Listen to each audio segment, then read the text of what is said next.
আপনি কি আগাম টমেটো চাষ করছেন, কিন্তু আপনার গাছে প্রচুর ফুল এসছে, সেই ফুলগুলো আবার ঝরে যাচ্ছে, টমেটো ধরতেছে না? তাহলে আজকের ভিডিওটি আপনার জন্যই। ভিডিওটি শুরু থেকে শেষ পর্যন্ত দেখুন, হয়তো অনেক অজানা তথ্য আপনার জ্ঞান ভাণ্ডারকে আরও সমৃদ্ধি লাভ করতে পারে। আসসালামু আলাইকুম। JNA অ্যাগ্রো পক্ষ থেকে আপনাদের সকলকে জানাচ্ছি আন্তরিক অভিনন্দন এবং শুভেচ্ছা। আজকের ভিডিওতে আমরা জানব কেন আগাম টমেটো চাষে জমি পর্যবেক্ষণ করা অত্যন্ত জরুরি। কাজেই ভিডিওটি শেষ পর্যন্ত দেখবেন।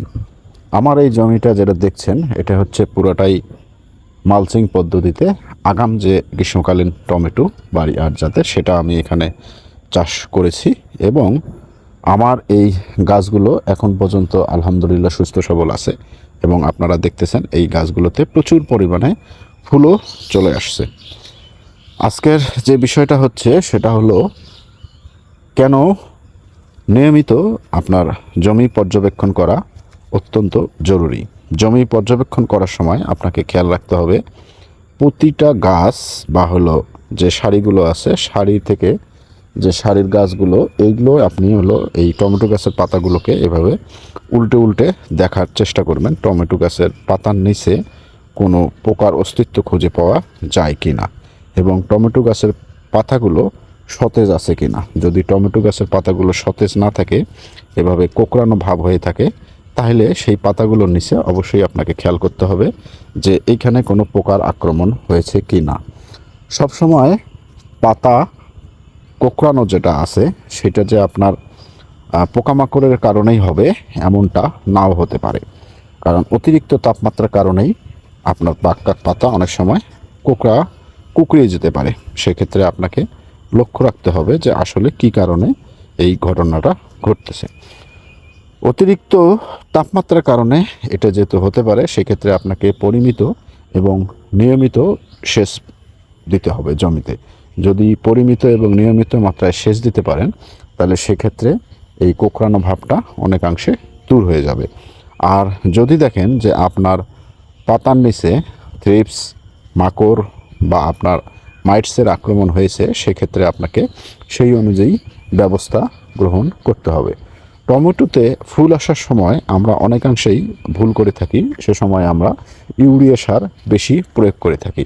টমেটোতে ফুল আসার সময় ইউরিয়া সার বেশি প্রয়োগ করা যাবে না। সেক্ষেত্রে গাছ শুধু লম্বাই হবে, কিন্তু প্রয়োজনীয় যে পুষ্টিগুণ, অর্থাৎ ফুল থেকে ফল ধরানোর যে নিউট্রিয়েন্ট প্রয়োজন বা যে সুষম খাবারগুলো প্রয়োজন, সেগুলো শুধু ইউরিয়া থেকে পূরণ করা সম্ভব না। সেক্ষেত্রে আপনাকে ইউরিয়া সার প্রয়োগ থেকে বিরত থাকতে হবে এবং আপনাকে এখানে সুষম যে সারগুলো আছে এর মধ্যে পটাশ সারটা আপনাকে বেশি ব্যবহার করতে হবে। যদি পটাশের পরিমাণটা কমে যায়, তাহলে আপনার এই ফুল থেকে ফল ধরাটা কমে যেতে পারে, ফুলগুলো ঝরে যেতে পারে।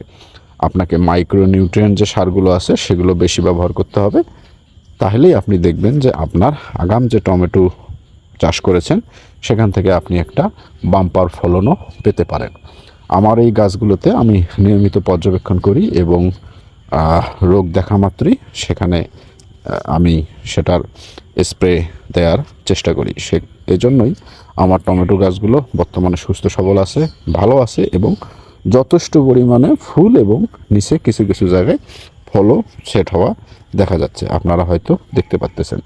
তো কাজেই যদি আপনি নিয়মিত জমি পর্যবেক্ষণ করেন, তাহলে সেখান থেকেই আপনি বুঝতে পারবেন যে হলো আপনার পরবর্তী করণীয় কী হতে পারে।